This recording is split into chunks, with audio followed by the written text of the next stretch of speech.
प्रणाम। आप सभी को चैत्र नवरात्रि की हार्दिक शुभकामनाएं। मेरी माँ दुर्गा से प्रार्थना है कि वे आप सभी का मंगल करें। आप सभी को तो ज्ञात ही होगा कि नवरात्रि के समय माँ के 9 रूपों की पूजा अर्चना की जाती है। जैसे माँ शैलपुत्री, जिनकी पूजा अर्चना करने से उनके भक्तों की योग साधना का आरंभ होता है एवं मनवांछित इच्छा की पूर्ति होती है। माता ब्रह्मचारिणी, जिनकी पूजा अर्चना करने से उनके भक्तों में तप, सदाचार, त्याग, वैराग्य एवं संयम की वृद्धि होती है। माता चंद्रघंटा, जिनके द्वारा बजाए गए घंटनाद से हर बाधा, भूत प्रेत नष्ट हो जाते हैं। माता कुष्मांडा, जिनकी पूजा करने से उनके भक्त हर रोग व्याधि से मुक्ति पाते हैं। स्कंद माता, जिनकी कृपा से उनके भक्त घोर भव सागर के दुखों से मुक्ति पाकर मोक्ष प्राप्त करते हैं। देवी कात्यायनी, जिनकी पूजा अर्चना करने से उनके भक्तों के जन्म जन्मांतर के पाप नष्ट हो जाते हैं। माता कालरात्रि, जिनकी पूजा अर्चना करने से उनके भक्तों को अक्षय पूर्ण लोकों की प्राप्ति होती है। ग्रह बाधा दूर होती है एवं वो हर भय से मुक्त हो जाते हैं। माता महागौरी, जिनकी पूजा अर्चना करने से उनके भक्तों के हृदय का अंधकार दूर होता है और उन्हें ईश्वरीय प्रकाश का अनुभव होता है। एवं अंतिम है माता सिद्धिदात्री, जिनकी पूजा अर्चना करने से उनके भक्तों को सर्व सिद्धि प्राप्त होती है। जो लोग दरिद्रता से पीड़ित होते हैं, उनमें से कईयों को यह प्रतीत होता है कि वे कदापि नवरात्रि का पूजन नहीं कर सकते, क्योंकि एक अवधारणा है कि नवरात्रि का पूजन केवल भव्य तरीके से ही होना चाहिए।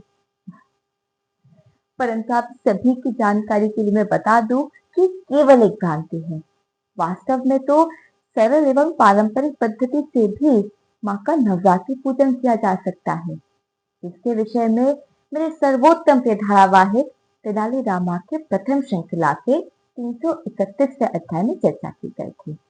आज मैं वही साधित किया हुआ ज्ञान आप सभी के संग साझा करूंगी, जो नवरात्रि पूजन के ऐसे सरल उपायों को विस्तारित करता है जिसे निर्धन से निर्धन व्यक्ति भी कर सकता है।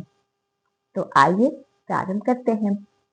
हमें सर्वप्रथम घर में रंगोली का निर्माण करना चाहिए, चाहे वो आटा अथवा चावल के दानों से ही हो। तत्पश्चात माँ की मूर्ति की स्थापना करनी चाहिए। प्राचीन समय में तो माँ की मूर्ति पूजा करने वाला स्वयं अपने हाथों से मिट्टी से निर्मित करता था। इसके पश्चात माँ की मूर्ति के समक्ष थोड़ी सी मिट्टी रखकर उस पर थोड़ा जल छिड़ककर एक कलश स्थापित करना चाहिए। वो भी अपनी सामर्थ्य अनुसार मिट्टी का कलश भी रख सकते हैं। उस कलश में जल और हल्दी की गांठ डालकर उसके ऊपर आम और नीम के पत्ते रखकर एक मिट्टी के पात्र में घर में कोई भी अनाज हो उसे रखकर एक नारियल स्थापित करना चाहिए और तत्पश्चात पूजा आरंभ करनी चाहिए। अब मैं पूजन विधि को विस्तारित करती हूँ। वैसे तो पूजा अपनी श्रद्धा के अनुसार ही होती है, परंतु यदि कोई एकदम निर्धन है अथवा जिसे पूजन विधि का कोई ज्ञान न हो, उसे माँ की मूर्ति पर एक पुष्प से थोड़ा जल छिड़क कर लाल सिंदूर चढ़ाना चाहिए। फिर जो कोई भी पुष्प मिले उसे माँ को अर्पित कर देना चाहिए। कोई भी फल मिले, चाहे बेर ही क्यों ना हो, उसे भी माँ को अर्पित कर देना चाहिए। और क्योंकि माँ को गुड़ अत्यंत प्रिय होते हैं, इसलिए हमें प्रयत्न करना चाहिए कि हम माँ को गुड़ का भोग अवश्य लगाएं।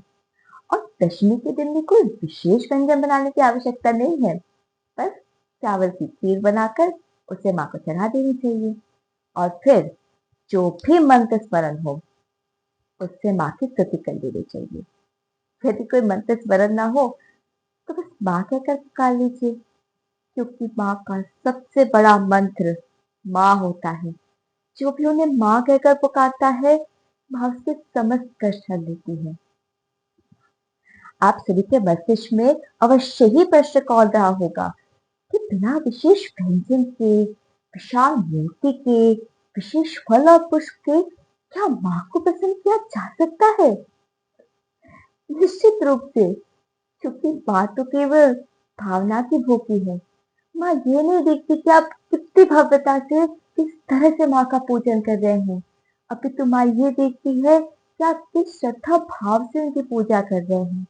श्रद्धा भाव चढ़ाया एक पुष्प सहस्त्र पुष्पों से बढ़कर होता है माँ के लिए। आशा करती हूँ कि मेरे द्वारा दिए गए ये सरल उपाय आप सभी के लिए लाभदायक सिद्ध होंगे। जय माता दी।